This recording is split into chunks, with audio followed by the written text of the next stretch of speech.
परमेश्वर ने अपना वचन हमें क्यों दिया? सिर्फ पाठ करने के लिए कि इसको पढ़ो और धर्मी हो जाओ? बोलो। पहले हम कुछ ऐसा करते थे ना कि हम भाई इस चीज को इतनी बार पढ़ लो तो बहुत धर्मी हो जाओगे, हम ऐसा किया करते थे। आप जानते हैं प्रभु के वचन के द्वारा आकाश स्थिर है। प्रभु के वचन के कारण सूरज रोज पूरब से निकलता और पश्चिम में छिपता है। प्रभु के वचन के कारण चांद अपनी रोशनी देता है। जितने तारे आसमान में हैं, वो परमेश्वर के वचन के कारण लटके हुए हैं।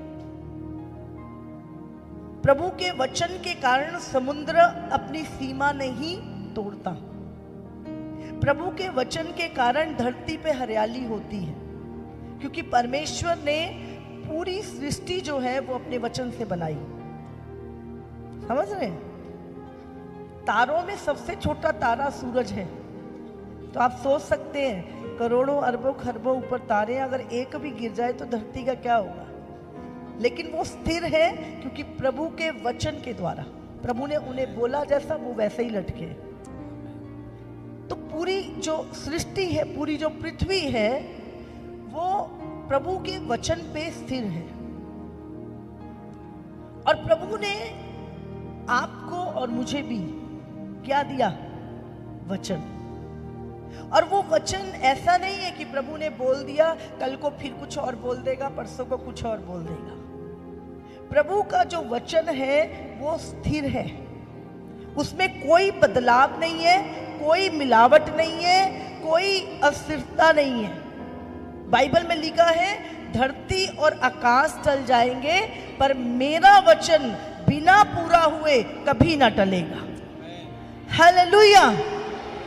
तो इस दुनिया में सारी चीजें अस्थिर हैं। बड़े बड़े लोग झूठ बोलते हैं, बड़े बड़े पॉलिटिशियन झूठ बोलते हैं, हाँ, साइंटिस्ट भी झूठ बोलते हैं, बाद में उनकी थ्योरियां झूठ निकलती हैं। तो दुनिया में हर चीज फेक हो सकती है, लेकिन प्रभु का जो वचन है वो सत्य है, स्थिर है और कभी टल नहीं सकता। तो आपको और मुझे आंख बंद करके हम प्रभु के वचन पे विश्वास करना है। हालेलुया। बंद करके, खोल के, देख के, सोच के, जैसे भी है, पर प्रभु के वचन पे विश्वास करना है, क्योंकि यही मनुष्य जीवन की नींव है। आप प्रभु के पास आते हैं, अपने पापों से तौबा करते हो, फिर बाइबल पढ़ना शुरू करते हो, चर्च जाते हो, प्रार्थनाएं करते हो, उपवास करते हो, और आपके जीवन में एक खुशहाली आती है। अंदर से आप प्रभु के साथ एक रिश्ता बन जाता है और आप फिर डरते नहीं किसी भी परिस्थिति से, क्योंकि आपको पता होता है कि परमेश्वर मेरे साथ है। हालेलुया। लेकिन अब आपसे कौन डरता है? आप किसी से नहीं डरते। अब आपसे कौन डरता है? अब शैतान आपसे डरता है। समझ रहे हैं? तो अब शैतान क्या करता है? हमारे लिए युक्ति बनाता है। उसको आपसे कुछ लेना देना नहीं है, क्योंकि आप परमेश्वर के हो, इसीलिए वो आपके खिलाफ युक्तियां बनाता है। और क्या युक्ति होती है उसकी? शुरू से वो एक ही तरह का है, उसकी चालें बदली नहीं है। हाँ, जब आदम और हब्बा को बनाया परमेश्वर ने, तो क्या किया था शैतान ने? हाँ, किस चीज में भरमाया? अनाज्ञाकारिता में। समझ रहे? क्योंकि परमेश्वर की जो आज्ञाएं हैं वो मनुष्य की सुरक्षा है, मनुष्य की उन्नति है, मनुष्य की बढ़ोतरी है। तो शैतान हम पे अटैक करना चाहता है, उससे पहले वो क्या करेगा? तुम्हें परमेश्वर की हजूरी से निकालेगा। अब परमेश्वर की हजूरी से निकालने के लिए उसको क्या करना पड़ेगा?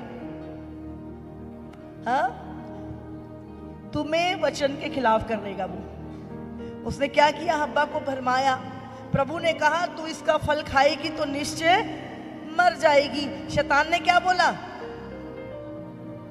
तुम ना मरेगी। तो शैतान हमेशा किसके विरोध में काम करता है? वचन के विरोध में। वो हमेशा वचन के खिलाफ काम करेगा। वचन कहता है तुम पवित्र बनो, शैतान कहता है सारी दुनिया तो देखो क्या कर रही है, तुम कर लोगे तो कुछ नहीं होगा।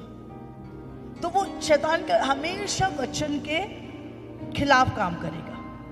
अब तुम्हें क्या करना है? वचन को पकड़े रखना है। हालेलुया।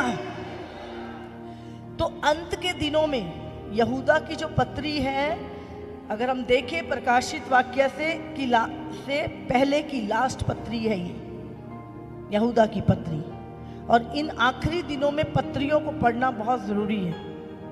तो इसमें हम पढ़ेंगे यहूदा 1:3 से अगर हम पढ़ें। हे प्रियों, जब मैं तुम्हें उस उद्धार के विषय में लिखने में अत्यंत परिश्रम से प्रयत्न कर रहा था जिसमें हम सब सहभागी हैं, तो मैंने तुम्हें यह समझाना अवश्य जाना कि उस विश्वास के लिए पूरा यत्न करो जो पवित्र लोगों को एक ही बार सौंपा गया था, क्योंकि कितने ऐसे मनुष्य चुपके से हम में आ मिले हैं। अंत के दिनों में वचन कहता है कि कितने ऐसे मनुष्य चुपके से कलीसियाओं में घुस जाएंगे, जिनके इस दंड का वर्णन पुराने समय में पहले ही से लिखा गया था। पत्रस में भी हम पढ़ते हैं कि उनके आने का वर्णन पहले से लिखा गया है। ये भक्तिहीन है, ये भक्तिहीन है और हमारे परमेश्वर के अनुग्रह को लुचपन में बदल डालते हैं और हमारे एकमात्र स्वामी और प्रभु यीशु मसीह का